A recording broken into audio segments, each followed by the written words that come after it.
शुकदेव म्हणतात या अगोदर मैत्रेय ऋषींनी विदुरांना सांगितली तीच कथा मी तुम्हाला सांगतो. विदुरांचा विषय निघाल्यानंतर या परीक्षितीला आनंद झाला. मला त्यांची कथा त्यांनी काय ऐकलं ते तर सांगा, पण जरा विदुरांच्या चरित्र सुद्धा मला सांगा. आता परीक्षिती राजाला शुकदेव विदुरांचं थोडस चरित्र सांगतायत. विदुरजी कोण आहेत? विदुरजी हे विचित्र वीर्याच्या एका दासीला व्यासांपासून पुत्र प्राप्त झालेले काय आहेत? पुत्र आहेत. आता महाभारतांचा तो प्रसंग तुम्हाला माहित आहे की विचित्र वीर्य आणि चित्रांगद यांचा विवाह करून दिला अंबिकेशी. जी अंबा होती तिने तर विवाह केला नाही. महाभारत तुम्हाला माहिती आहे, मी जास्त लाभवत नाही. आणि मग पण हे विचित्र वीर्य चित्रांगद पुत्र प्राप्ती होण्याच्या अगोदरच मरून गेले. मग त्या या दोघांच्या मातेने काय केलं? त्याच्या सत्यवतीने काय केलं? तिच्या दुसऱ्या म्हणजे पराशर ऋषींपासून प्राप्त झालेला मुलगा म्हणजे व्यासांना बोलवलं आणि व्यासांकडून त्यांच्या सुनांना पुत्र प्राप्त करून घेतलं. एकीपासून धृतराष्ट्र जन्माला आला आणि एकीपासून पंडुराजा जन्माला आला आणि दासीलाही पुत्र प्राप्ती झाली. त्याचं नाव विदुर. हे विदुर भगवत भक्त होते. भगवत चिंतनात सतत रत असायचे. ज्या वेळेस या कौरवांनी पांडवांचा छळ केल्यानंतर विदुरजी धृतराष्ट्राला समजावायला गेले. धृतराष्ट्र, अरे असं करू नकोस बाबा. पांडव हे धर्माने आचरण करणारे आहेत, तुझे मुलं अधर्माने वागणारे आहेत. उलट तुझ्या मुलांपैकी सर्वात मोठा जो आहे ना त्या दुर्योधनाला हाकल राज्याच्या बाहेर. सर्व वाचतील तुझे, बाकीचे 99 मुलं वाचतील. पण जर तू त्या दुर्योधनाला समजवलं नाही तर त्याला राज्याच्या बाहेर हाकलून दिलं नाही ना, तुझे 99चे 99 नाही 100चे 100 मुलं मरतील म्हणे. पांडव धर्मशील आहे, भगवंत त्यांच्या बाजूने. समजायला लागला. ही गोष्ट ऐकली दुर्योधनाने ऐकल्यानंतर दुर्योधन म्हणू लागला, अरे कपटी दासीपुत्र. आता स्वतःचा काका आहे पण काय शब्दात बोलतो दुर्योधन, अरे कपटी दासीपुत्र आहे आणि तरी सुद्धा माझ्या वडिलांना भरवतोस का? निघ म्हणे माझ्या राज्यातून.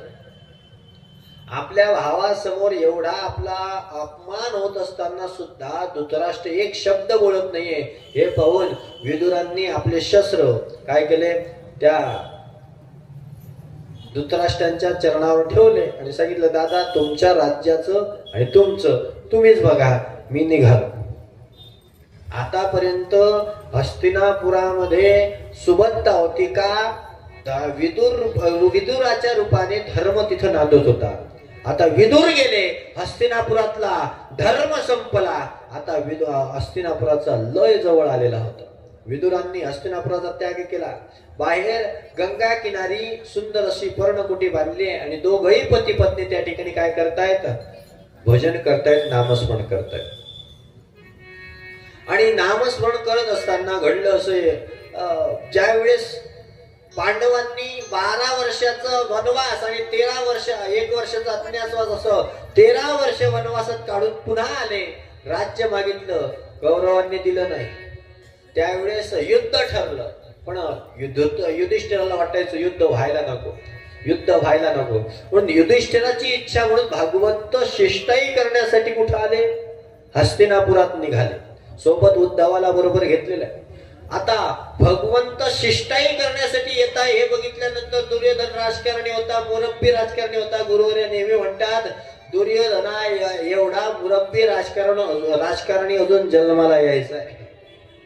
इतका राजकारणी की देव यायचंय ना. व त्यांचं असं जंगी स्वागत केलं. रस्त्याने जागोजागी फुलं, मंडप, अत्तरा फेकणाऱ्या त्या दासी उभ्या केल्या आणि सर्व उभ्या केल्यानंतर आता भगवंत येत आहे, रथात बसून येत आहेत. सर्वजण दुतर्फा गर्दी झालेली आहे. त्या गर्दीमध्ये कुठंतरी विदुरजी आणि विदुरजींची पत्नी भगवंताकडे बघतायत आणि मनोमन इच्छा करतायत, देव जर आपल्या घरी आले तर. पण ओळखतायत आपली अशी परिस्थिती, देव आपल्या घरी कशाला येतील. पण न बोलता फक्त मनात इच्छा झाली, मुखामध्ये देवाचं नामस्मरण आहे.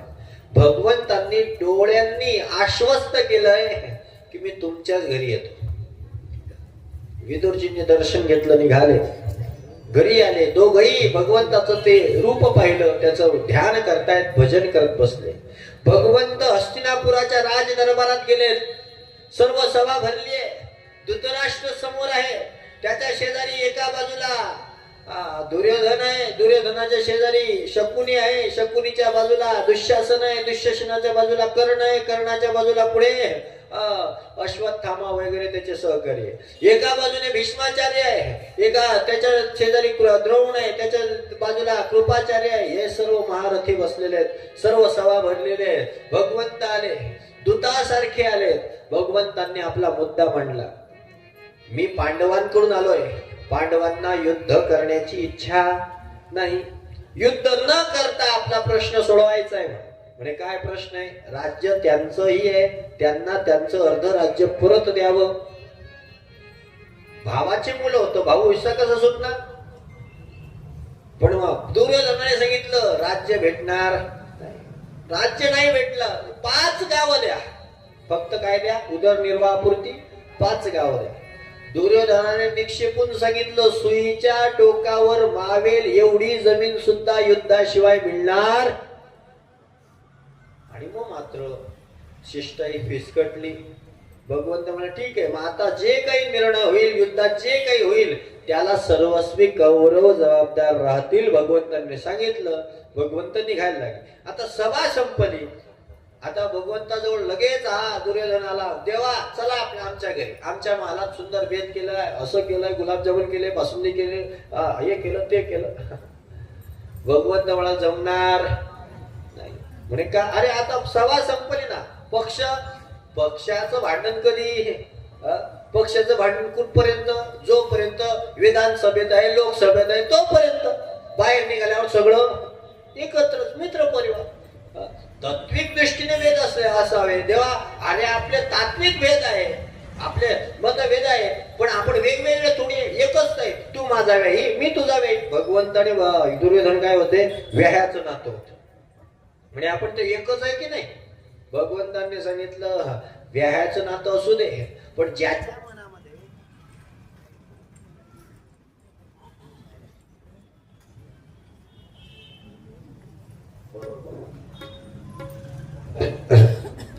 ज्याच्या मनामध्ये माझ्या भक्तांविषयीचा द्वेष आहे, अशाच्या घरचं अन्नच काय, मी पाणी सुद्धा घेणार नाही. म्हणून लक्षात घ्या, भगवंताने पाणी सुद्धा घेतलं नाही का? ज्याच्या गळ्यात माळ नाही ना, त्याच्या घरचं पाणी पिऊ नये.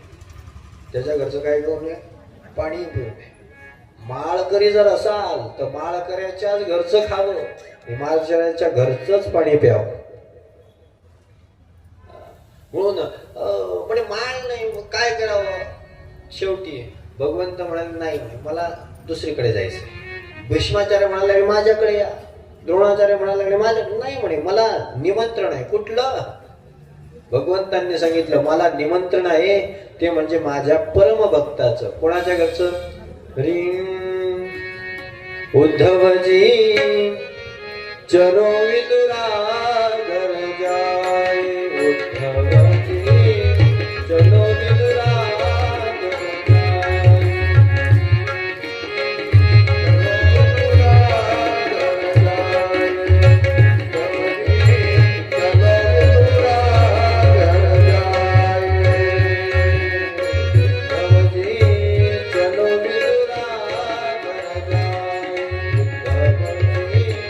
चलो विदुरा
दुसरीकडे राहिले गेले कुठं विदुरजींच्या झोपडी समोर उभे राहिले दरवाजा वाजवला उघडा दरवाजा उघडा इथं हे दोघही पती पत्नी भजन करतायत नवरा बायको काय करताय भजन करतात असं दृश्य शक्यतोवर बघायला भेटत काय कोणतं दोघही नवरा बायको भजन करतायत असं दृश्य भेटत एक तर त्याला आवड असते तर तिला जमत नाही आणि तिला आवडतं तर त्याला जमत नाही एक आचा कोणतं ना कोणतं आऊट राहतच अशी अवस्था आहे पण भाग्यवान आहेत ज्यांचे दोघही चाक काय असतात चांगले राहतात भजन करतायत दोघही आणि दोघही भजन करायला बसलेले आणि भजन करायला बसलेले असताना भगवंत आले कोणीतरी दरवाजावर आल्याची भावना करून विदुरजी उठले दरवाजा उघडला तर पाहिलं ज्याचं भजन आपण काय करतोय ज्याचं भजन घरात करतोय तो आपल्या दारात उभा आहे भगवंताला पाहिलं आणि काय त्या भगवंताचं सुंदर रूप तिथंच लुप्त झाले भगवंत म्हणतात काका आत घेता का इथं उभं करता भगवंताला आत बोलवलं होतं काय टाकायला जसं तुकोबारायांची परिस्थिती तशी विदुरांची परिस्थिती तुकोबारायांची कशी होती पाहुणे घराशी आजी आले ऋषिकेशी काय करू उपचार पाहुणे घराशी आजी आले ऋषिकेशी काय करू उपचार काय करू उपचार